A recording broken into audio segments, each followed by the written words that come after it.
Bienvenidos a Epsilon Talks, un espacio donde podrán disfrutar de las últimas noticias del stock market expuestas por individuos que participan activa y apasionadamente en la industria, desde los últimos avances tecnológicos en los distintos sectores económicos hasta las mejores estrategias y los mejores instrumentos de inversión. Mi nombre es Carla Marmolejo y seré su host en el día de hoy. Soy matemática e inversionista y aquí tengo mi acompañante del día de hoy, Sí. Ashley Sánchez. Hola, Ashley hola, hola. Sánchez. Ashley, cuéntanos un poquito de ti. Bueno, como Carla le ha dicho, mi nombre es Ashley Sánchez, yo soy el matemático número 1 del país. Mentira. Digamos que yo soy un apasionado de las matemáticas desde muy niño. Yo estudié matemáticas y desde siempre me ha gustado no solamente los números, sino todo lo que habla de la matemática, del abstracto, del pensamiento.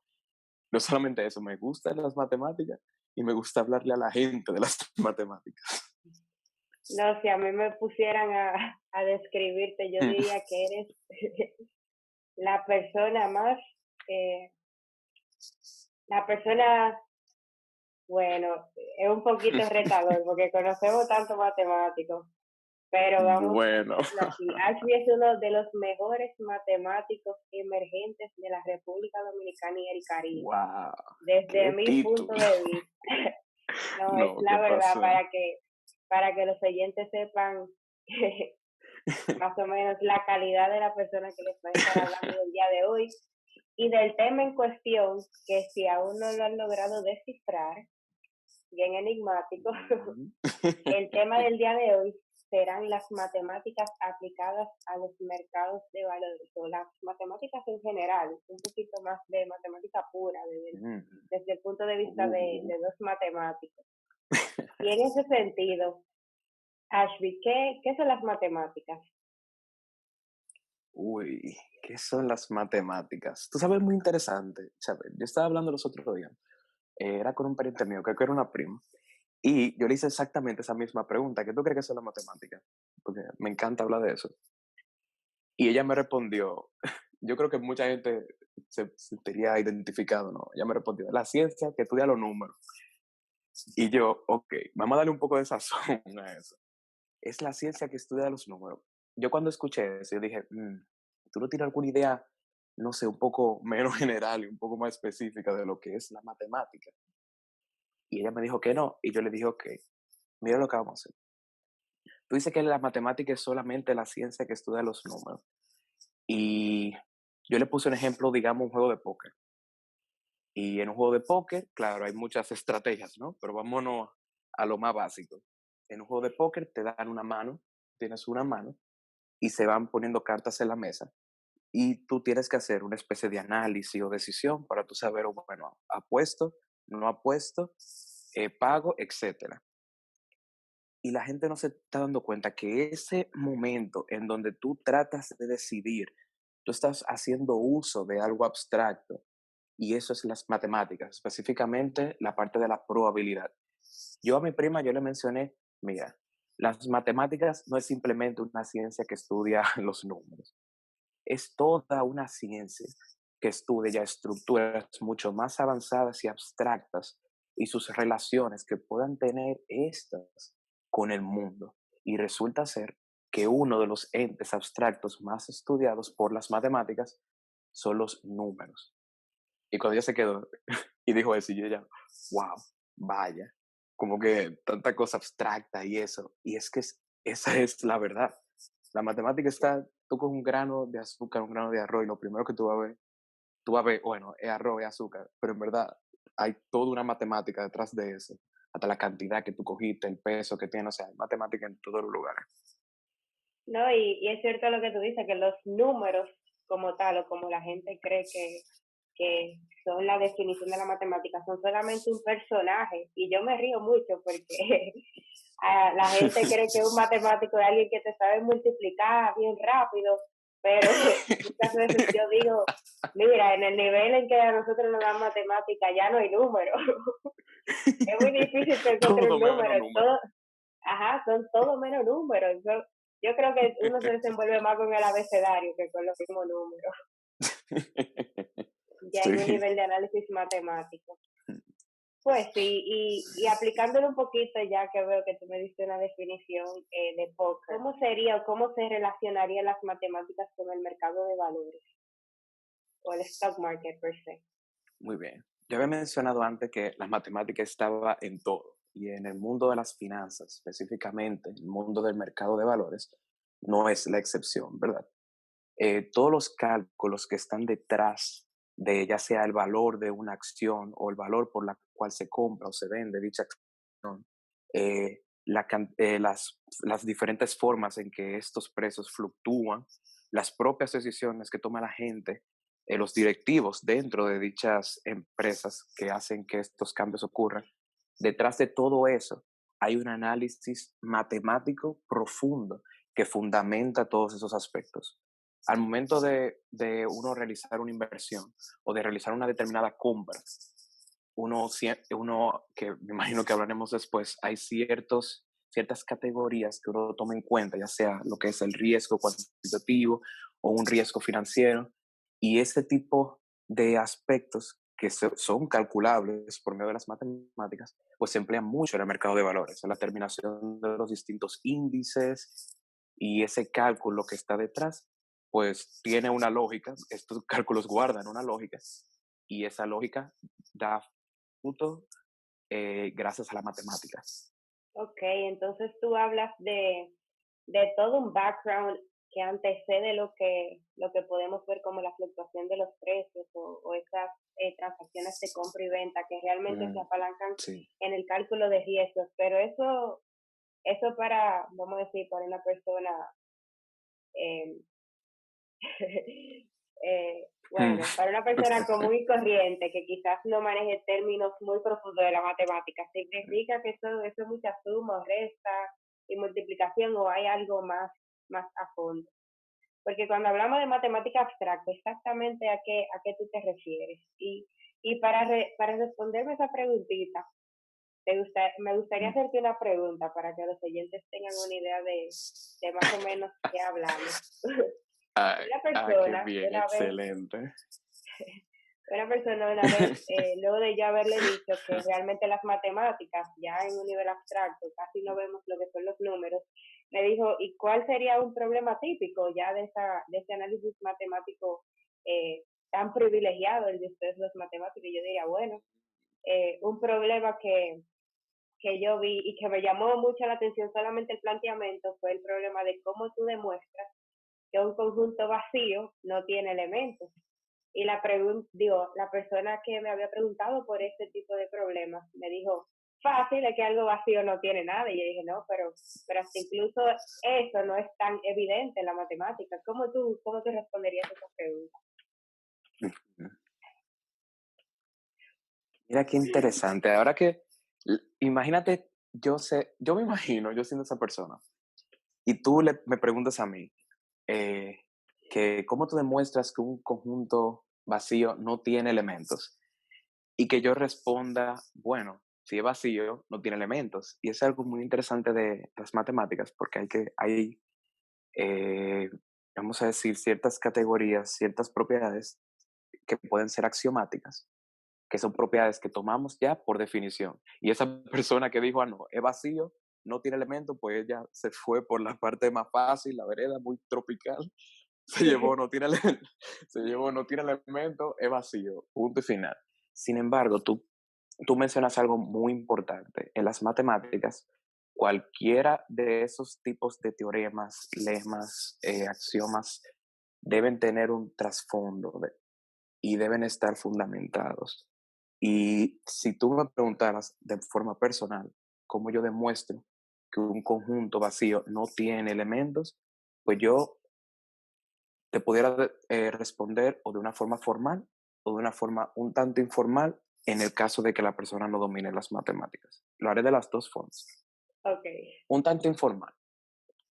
Supongamos eh, que tú tienes un conjunto de pelotas. Digamos, bueno, si no quieres decir pelota, bola de billar, para poderlo tener más físico, ¿no? Tú tienes un conjunto de pelotas de billar y supongamos que de esas bolas de billar tú tomes 5. Bueno, pues tiene un conjunto de 5 bolas. Y ese conjunto tú lo puedes partir en 2 partes, por así decirlo. Y tienes un conjunto de 3 bolas y un conjunto de 2 bolas. Y ahí tú tienes, bueno, un conjunto y otro conjunto, que unidos los dos, pues te hacen el conjunto completo, que serían las 5 primeras bolas que tú tomaste. Hasta aquí, todo claro. Y nosotros vamos a introducir una palabra que se va a llamar el complemento de un conjunto. En este momento, nosotros cogimos el conjunto de 5 bolas, la dividimos en dos, pues una a la otra se conocen como complemento de un conjunto, que es lo que me falta para yo ser el todo de un determinado conjunto. En nuestro caso, las 5 bolas. Ahora bien, el conjunto, si uno se preguntaría, bueno, si el conjunto vacío, por su nombre, debería ser un conjunto también. Entonces, ¿tendría complemento? La respuesta es sí, pues el complemento, o digamos lo contrario, si alguien lo diría de esa manera, de no tener nada, pues sería tenerlo todo. Entonces, el complemento de no tenerlo nada sería tenerlo todo. Y si nos hablamos del conjunto de las 5 bolas, bueno, pues si tener todo es tener las 5 bolas, el opuesto sería un todo vacío, que técnicamente sería no tener ninguna bola, o sea, no tener elementos en ese conjunto. Eso sería una forma informal, vamos a decir, de ver las cosas. Y una forma formal sería por uno de los métodos muy utilizados en matemática para demostrar que es contradicción. Bueno, yo tengo dos alternativas. Tengo un conjunto vacío y yo quiero saber, un conjunto vacío no tiene elementos. Ah, bueno. Supongamos, en un caso hipotético, en alguna galaxia, mundo, universo paralelo, que un conjunto vacío sí tenga elementos. Y lo voy a particularizar y voy a decir, bueno, que tenga un solo elemento. Entonces, si el conjunto vacío tiene un elemento, entonces su complemento no debería tener ese elemento. Si nos vamos al caso de las bolas, tomé un conjunto, el conjunto vacío, pero le cogí una bola. El complemento de ese conjunto, como sería el resto, no debería contener esa bola. Pero acabamos de decir que el complemento de un conjunto vacío, pues es el todo, o el universo, como se le conoce en matemáticas. Pero si es el universo y es el todo, debería contener la bola. Pero esa bola está contenida en el conjunto vacío. Entonces, no es cierto, o yo no puedo afirmar que el conjunto vacío tenga un elemento. Por inducción podemos decir que el conjunto vacío no puede tener ni dos, ni tres, ni cuantos n, con n mayor que uno y entero, elementos. Por lo que la única, vamos a decir, salvedad que queda es que el conjunto vacío no tenga elementos.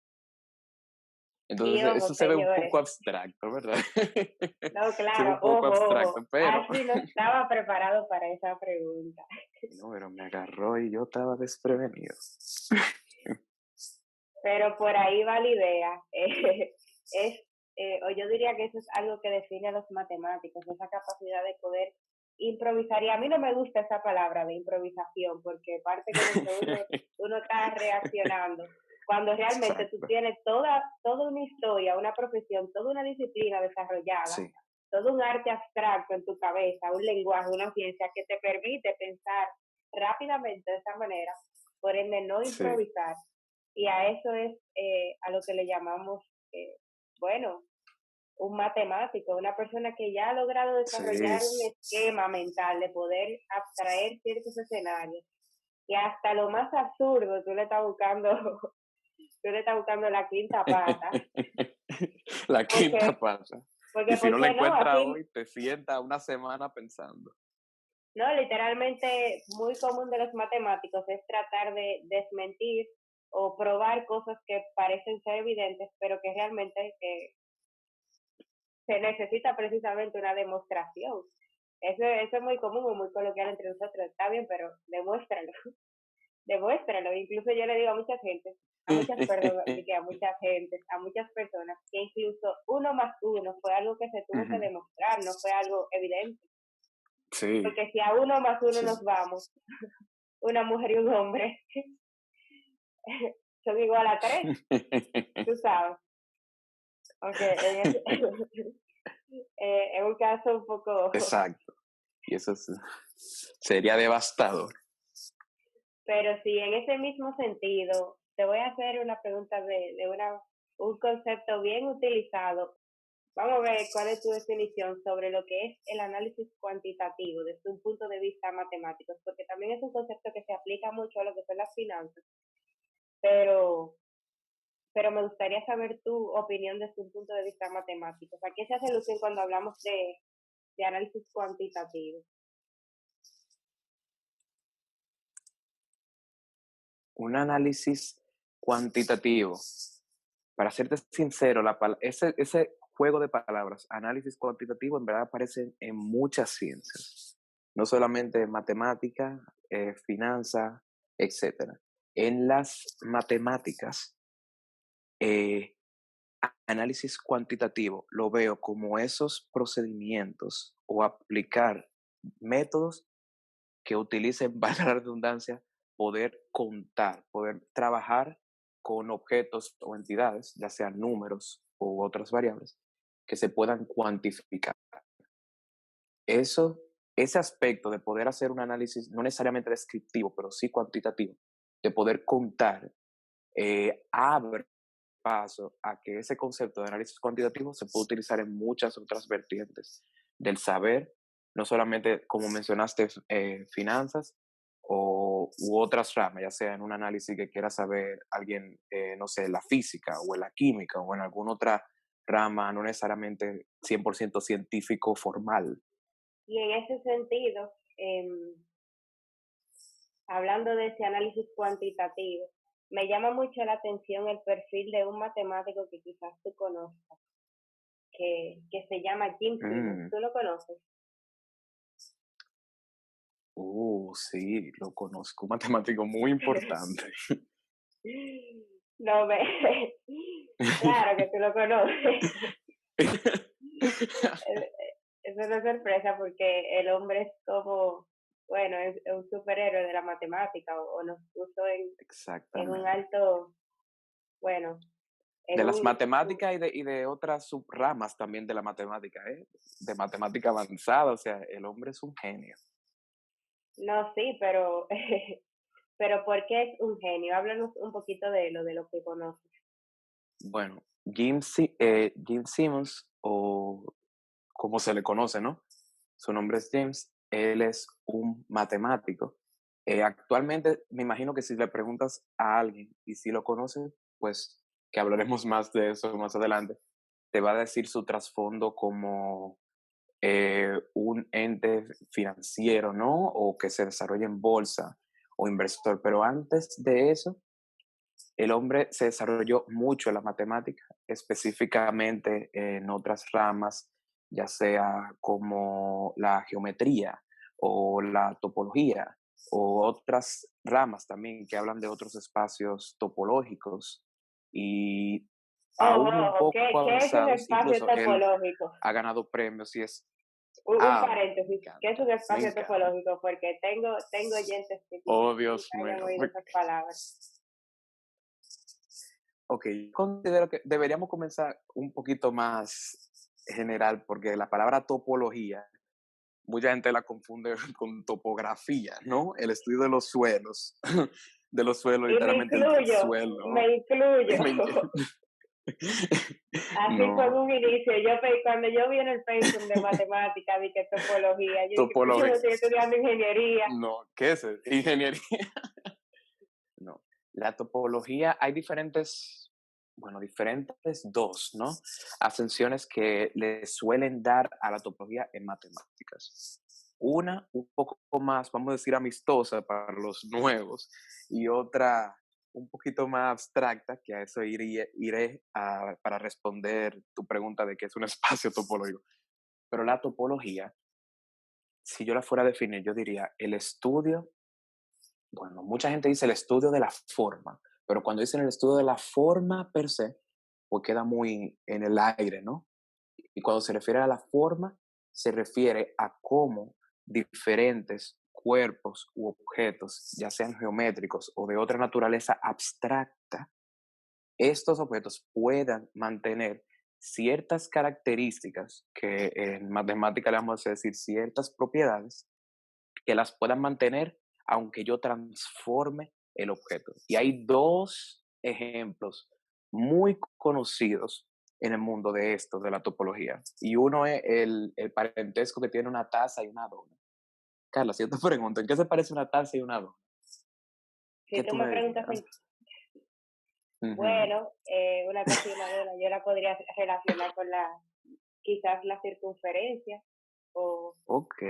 o sea, yo pienso Déjame ver. primero en un plano 2D y Ujú, las pongo las dos imágenes, o bueno, los ujú. dos objetos, vamos a decir, perpendicular al plano 2D, bueno, y esto sería en un 3D. Ahí está, Y ahí, yo sé que, Carla. pero se está complicando la No, cosa. continúe, continúe. Bueno, Bueno, entonces a eh, la taza puedo ujú, hacerle ah, bueno, puedo dibujar una circunferencia alrededor de la misma y ujú, alrededor de la dona también, y ujú, ahí las puedo empezar a relacionar o ver ciertas mm, similitudes. No sé, me iría por entiendo. ahí. En topología, la similitud que tiene una taza y una dona se le conoce se le conoce como, ¿cómo lo puedo mencionar? Se le conoce que son el mismo objeto desde un punto de vista topológico. Dígase, que si estuviéramos en un mundo en donde los objetos fueran 100% maleables e indestructibles, lo cual no existe, ¿no? Yo no puedo coger una dona y empezar a moldearla como masilla y que no se me rompa, o peor, una taza, ¿no? Entonces, pero supongamos y vayamos un segundo en un mundo en donde eso se pueda, en un mundo donde todo se pueda moldear, pero que a la vez sea indestructible. Entonces, si tomamos una taza, pues imagínate una taza así, una taza de café por la mañana, ven, y tiene su mango, ¿no? Y tú agarras la taza por ahí y la parte en donde tú pones el café, pues tú coges tu mano y tratas de presionarla de tal forma que se parezca a el mismo mango que tú estás agarrando. Y en definitiva, eso le dará una forma de dona. Pues claro, si se parece, si la parte de una taza, que no el mango, se parece a la otra parte del mango, pues tenemos una dona. En matemática, ese sólido que se forma se le llama toroide. Sin embargo, pero El famoso sí, toroide. el famoso toroide. Tori. Pero el punto de esto es que técnicamente, o de un punto de vista topológico, estos dos objetos, una taza y una dona, tienen la misma forma. Y interesante porque mucha gente lo que dice es, no, la dona tiene un hoyo, la taza también. Y es como que interesante. Hay otro ejemplo que también aparece mucho, que es la cantidad de información que te presenta dicho objeto. Y el ejemplo fundamental es, digamos, un mapa. Si tú tienes un mapa o observas un mapa, es muy difícil que el mapa esté 100% de acorde o de acuerdo a lo que está representando per se. Claro, saben que un mapa va a estar a escala, pero que esté 100% perfectamente de acuerdo es muy difícil. A eso nosotros referimos que geométricamente no es no está a la par con el objeto per se. Sin embargo, las propiedades, ya sea si hay un camino o una dirección, van a ser exactamente las mismas direcciones que tú tomarías, por ejemplo, de mi casa a la de Chávez. La misma dirección, sigo derecho, doblo derecha, sigo derecho, doblo izquierda, para llegar a la casa de Chávez, será la misma que yo tomaría en un mapa si yo cojo un lápiz y lo trazo. Pues a esa transformación de yo pasar al mapa de donde vivimos, ¿no? Al mapa que se observaría en un plano, se le llama también una transformación topológica. Pues aunque no sean exactamente iguales de forma geométrica, lo que se conocería como dirección, por ejemplo, yo seguí una dirección para la casa de Chabel, pues se mantendría constante tanto en la vida real como en el mapa. Y recuerden, topología es el análisis de todos estos cuerpos y entidades, no necesariamente geométricas, pueden ser más abstractas, que cuando yo las transforme pues mantengan ciertas cualidades o propiedades. No, y Entonces eso señores, sería como, vamos a decir, me extendí un poco, pero eso sería la topología. no, pero Un precisamente espacio partimos, topológico ya es un poco más, un no, poco no, más no allá. queremos Sí. muy bien retador, pero precisamente partiendo de esas definiciones es que uno se puede hacer idea de qué tan, ¿cómo lo pongo? Tan, tan lejos estarían las finanzas de lo que es un perfil matemático. Pero sí partiendo de esto mismo y partiendo del hecho de que Jim Simmons ha sido un matemático que se ha desarrollado precisamente en estas áreas, tanto de la topología como de la geometría, incluso planteando teorías groundbreaking para el siglo per se. Ujú. Entonces, de ahí él haya saltado a lo que sería incursionar en el mercado de valores. Y cuando hablamos de mercado de valores y este personaje, no hay ningún otro inversionista, ni Warren Buffett, ni George Soros, ni Peter Lynch, ni Steve Lynch, ni Ray Dalio, ni Steve Cohen, que puedan tener el récord de alcance o el récord de rentabilidad que ha tenido este matemático, que desde el 1988, con, bueno, con su fondo de inversión, con sus hedge funds, Raytheon Technologies ha logrado generar un rendimiento anual promedio de más de un 66%, algo sumamente, envidiable realmente. Y propio, yo diría que solamente propio de ese perfil que él tiene, porque si nos vamos a ver un poquito más, partiendo de ese perfil matemático y de ese perfil tan abstracto, fue que él pudo no solamente tener ese edge competitivo, sino hacer algo que realmente ningún otro personaje del área de las finanzas, del área de los negocios, había incursionado antes de, porque antes lo que se, lo que era tradicional incorporar en los análisis de seguridades, cuando hablamos de mercado de valores, eran análisis fundamentales, análisis técnicos, lo que era bueno, el análisis de administraciones de empresas o cualquier otro tipo de factor económico. Y este inversionista, este matemático, no tomó en consideración ninguna de estas vertientes para desarrollar lo que serían las transacciones y las estrategias de inversión que en su fondo de inversión se llevarían a cabo, sino más bien utilizó o fue uno de los pioneros vamos a decir, la utilización del análisis cuantitativo, Cuantitativo, literalmente, sí. él partiendo, al inicio de su trayectoria como profesional, él literalmente se dedicó a dar clases de matemáticas y a desarrollarse en lo que era, bueno, el code breaking o ¿cómo se dice eso en español? El descifrado de El enigmas, descifrado. o de códigos. Él partió de ahí para así incursionar o tomar como un reto lo que era generar riquezas en el mercado de valores. También, y creo que oí eso en una entrevista de él, porque él dijo que algún patrón tenía que haber, las cosas no eran Ujú.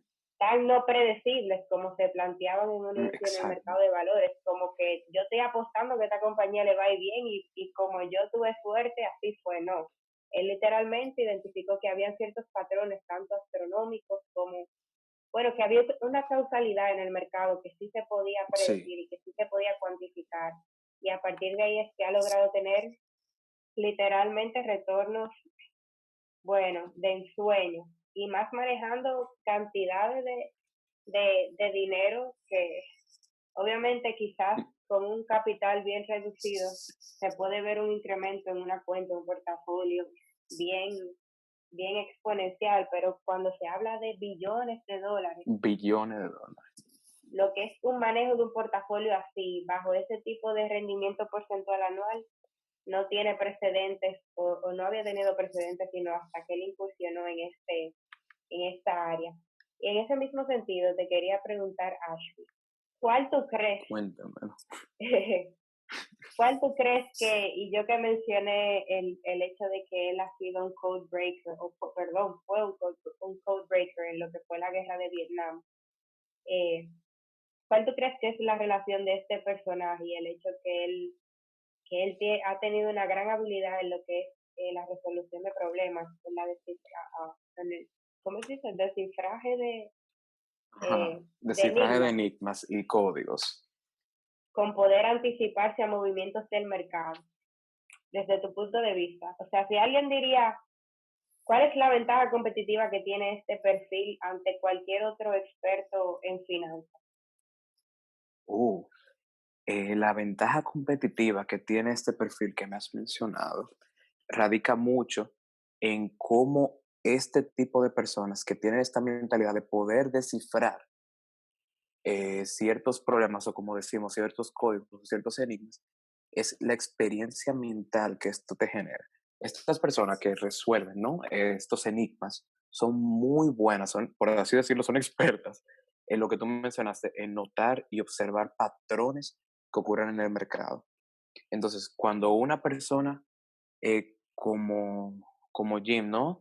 Emerge, pues se puede observar que esta persona va a tener una ventaja significativa con otros expertos en naturaleza que tal vez no dominen o no se hayan formado o dedicado tiempo en esta parte de descifrar y solucionar enigmas, ya que estas personas tienen una capacidad inmensa, inigualable, de poder encontrar patrones en diferentes sistemas.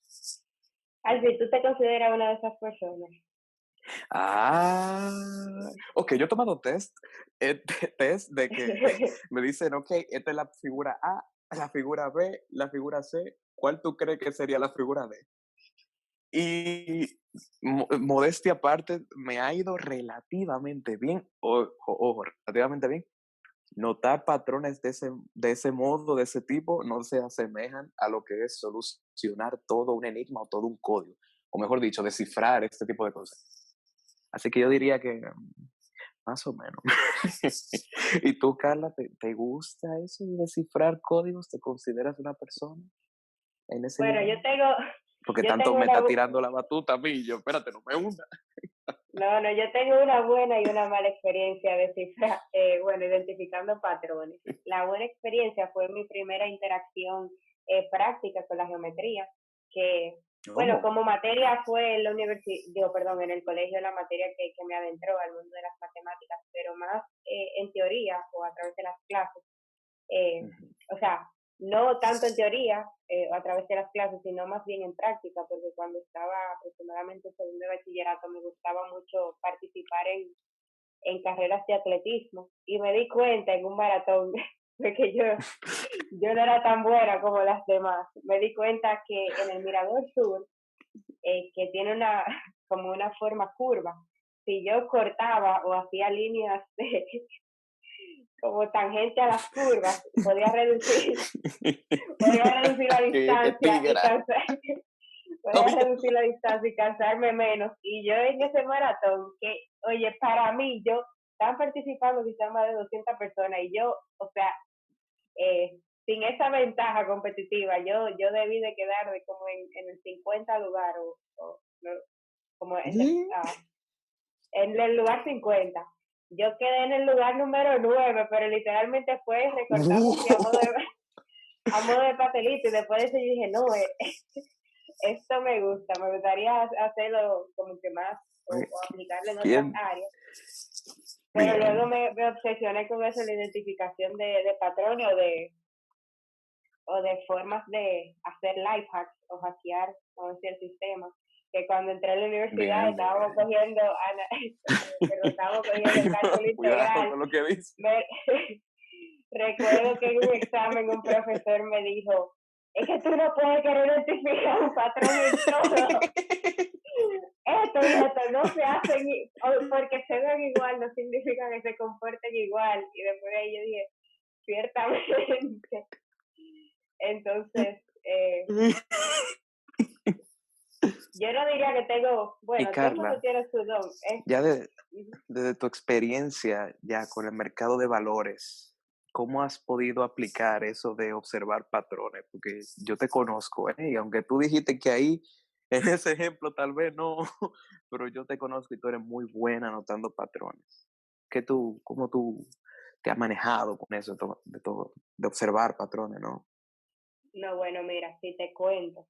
hay toda una rama de estudio de seguridades que se llama el análisis Mm, técnico. De hecho, cuando hablamos de inversionistas, pues de una manera bien resumida, se dividen en dos tipos. Los que son fundamentalistas, que son aquellos que se apalancan en un análisis financiero de los activos en los cuales van a invertir. Y luego tenemos lo que son los chartistas, que son las personas que apalancan sus estudios en un sí, análisis técnico. Y este análisis técnico es el estudio del comportamiento de los precios y el histórico de volúmenes para identificar patrones en las gráficas. Porque ciertamente está la creencia de que el mercado tiende a comportarse en ciclos. O sea, la economía tiene ciclos y el mercado tiene patrones subsecuentemente.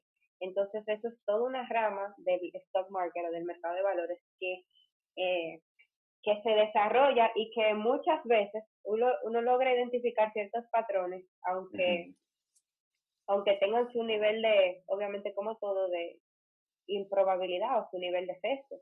sí, Pero sí, yo diría que no solamente yo, hay muchísimas personas que de una vez que se relacionan con el ver constantemente cómo fluctúan los precios, pueden incluso desarrollar esa intuitividad de que de cómo realmente funciona el mercado. Es honestamente algo sumamente interesante porque uno se siente hasta cierto punto como que uno está dentro del, bueno, uno está dentro del juego, pero bien, uno sí, está dentro de ese flow o de esos ciclos. Y realmente o yo diría que el éxito de un inversionista recae en la identificación de esos mismos, saber cuándo ujú, comprar, saber cuándo vender y bueno, y en otras instancias saber sí, qué comprar y qué vender. Pero ese, o sea, el sí, qué es una rama de análisis y el cuándo es otra totalmente, porque tú puedes tener la mejor elección, pero tener el peor momento. Y eso es algo también que relaciona el timing en el stock market de sí, una manera muy, muy interesante.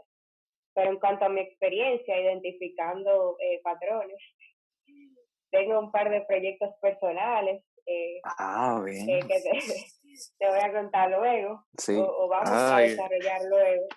no spoiler del podcast. No, pero muy interesante eso.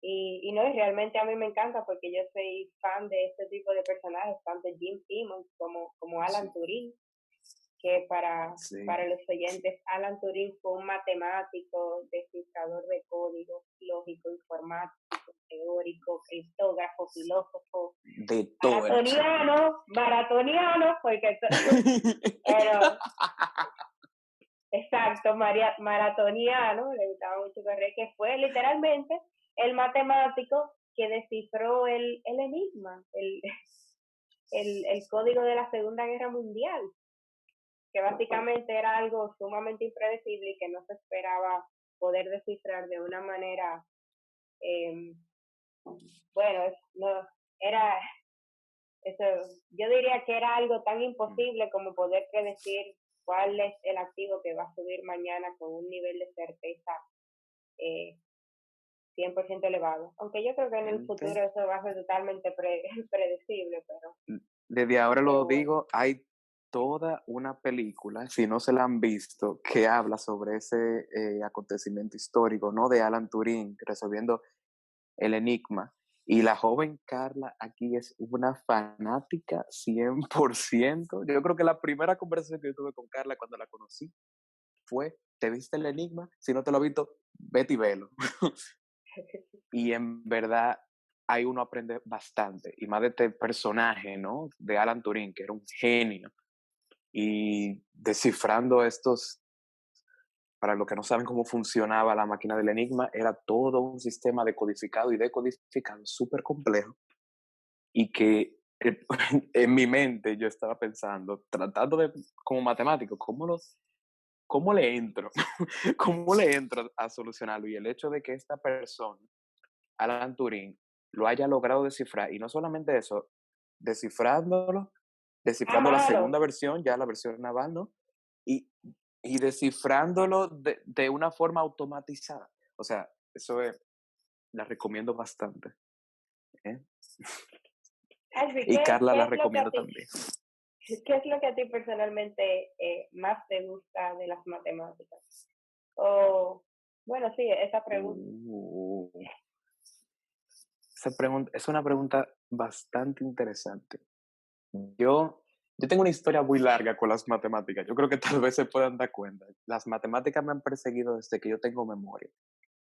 Dígase, desde memorias estudiantiles que yo estaba en el colegio. Yo recuerdo que la única, a inicial, muy inicial, la única materia que yo decía, ok, llegó la hora de las matemáticas, vamos, era esa misma, la matemática. Y yo, ya, eso lo maduro, me encantaba. Y era algo que yo siempre veía como con esos ojos fervientes, ¿verdad? Lleno de emoción, como que ya, llegó la matemática, quiero aprender, quiero Pero ¿por seguir. qué? ¿Por Y qué? yo en ese, Porque, pero a eso voy, a ese entonces, yo no, en verdad no sabía por qué, hasta que viene mi madre y yo estoy haciendo algo que me está tomando, no me recuerdo muy bien qué era.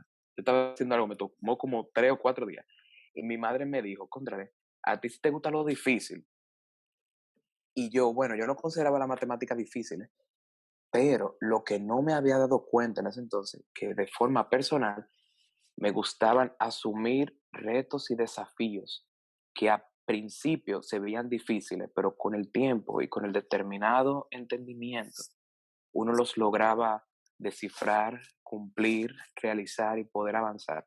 Y yo he encontrado que con las matemáticas me he tropezado ya con mil y unas problemáticas que tal vez no tengan solución o tengan una solución completamente abstracta y lejos de mi alcance.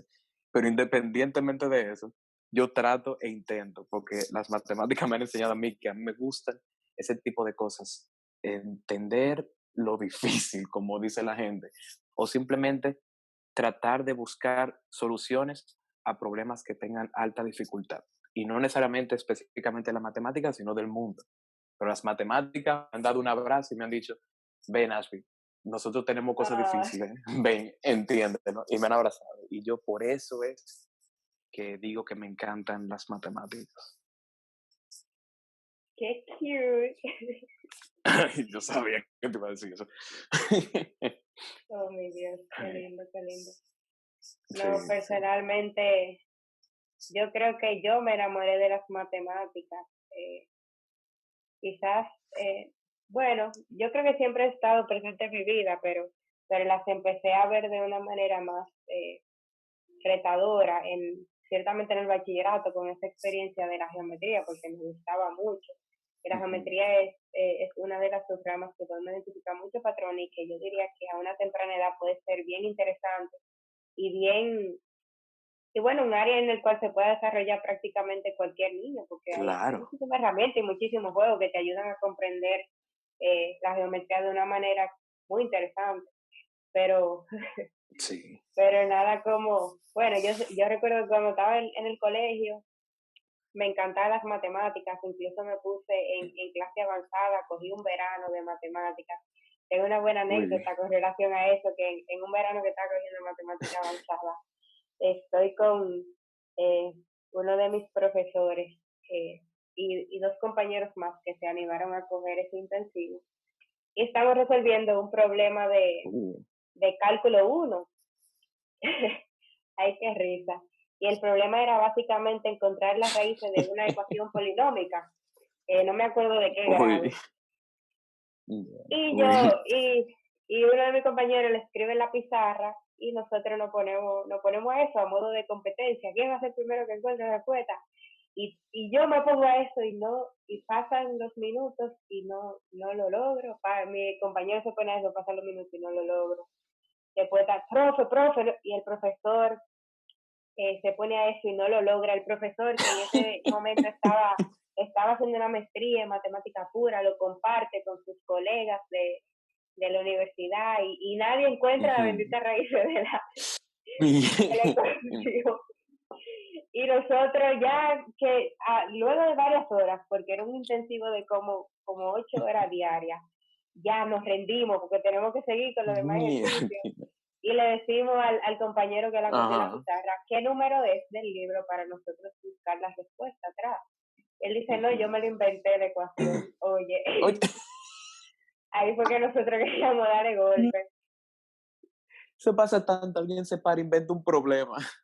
y mantiene a 10 gente ocupada como por 5 horas.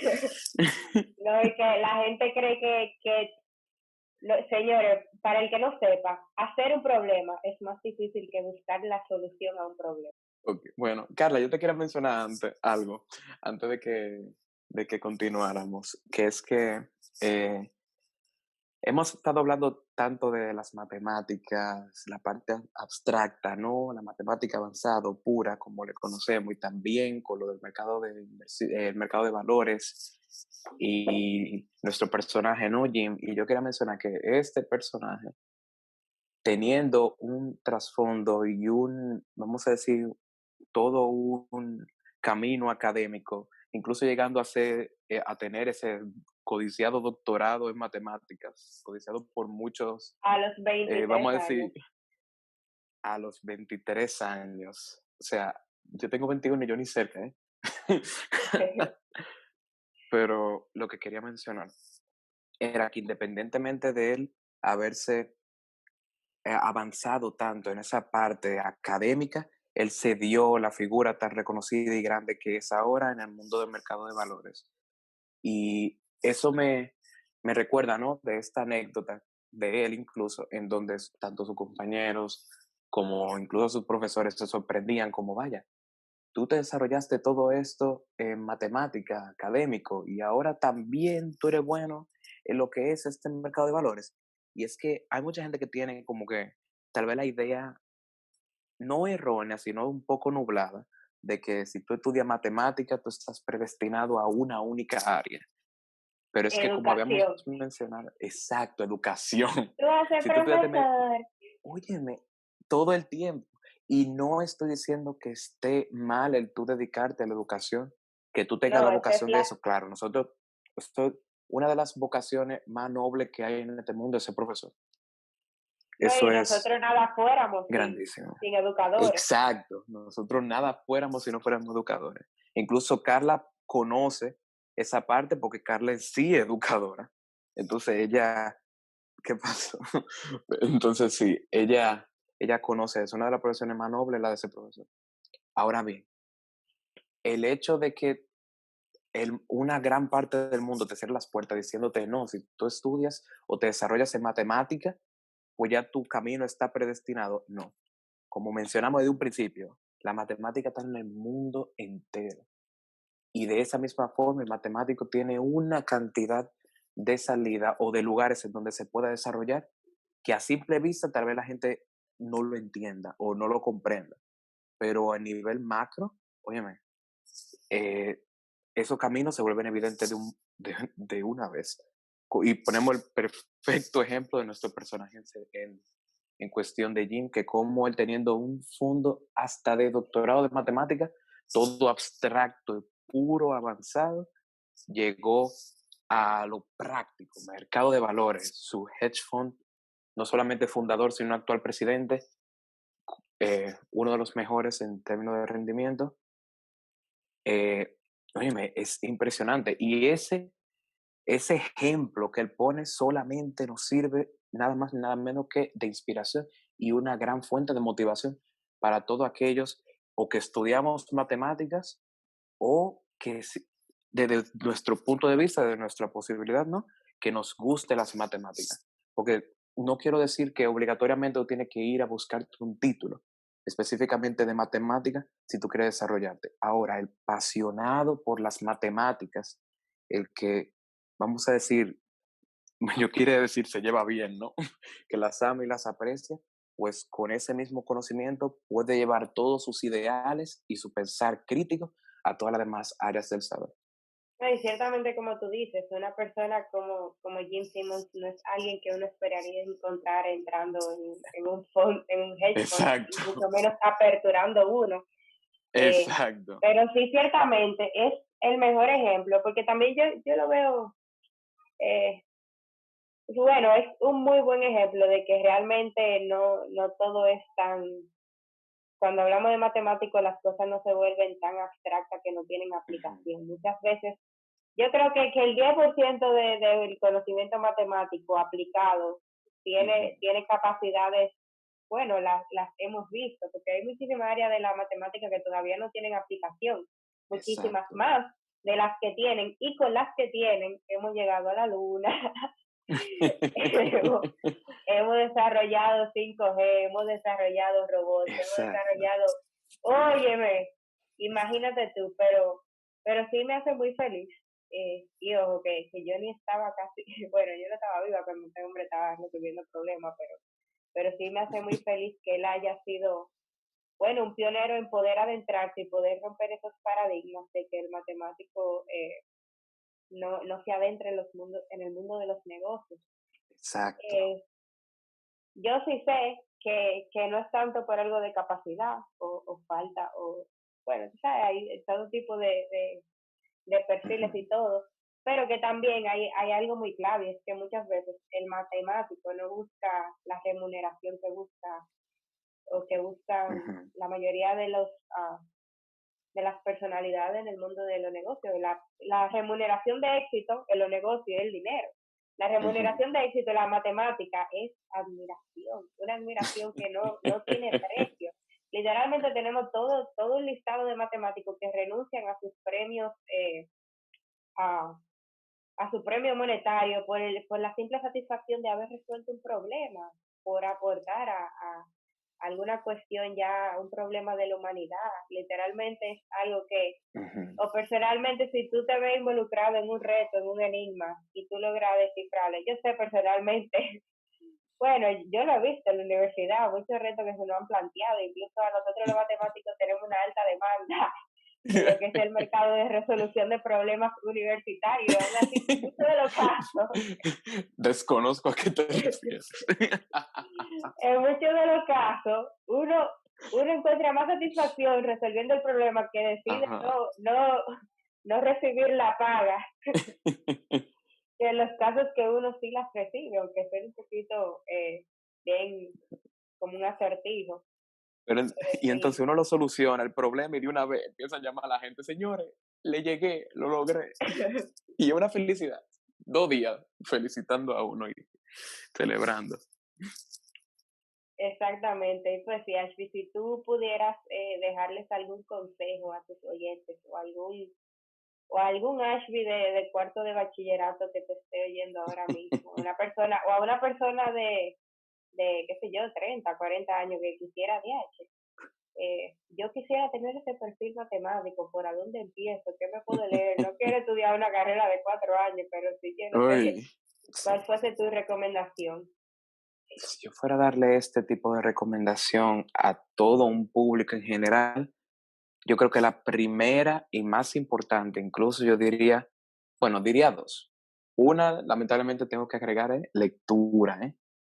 Aquí hay que leer, pero acompañada de eso, y sí digo que es la más importante, es perseverancia.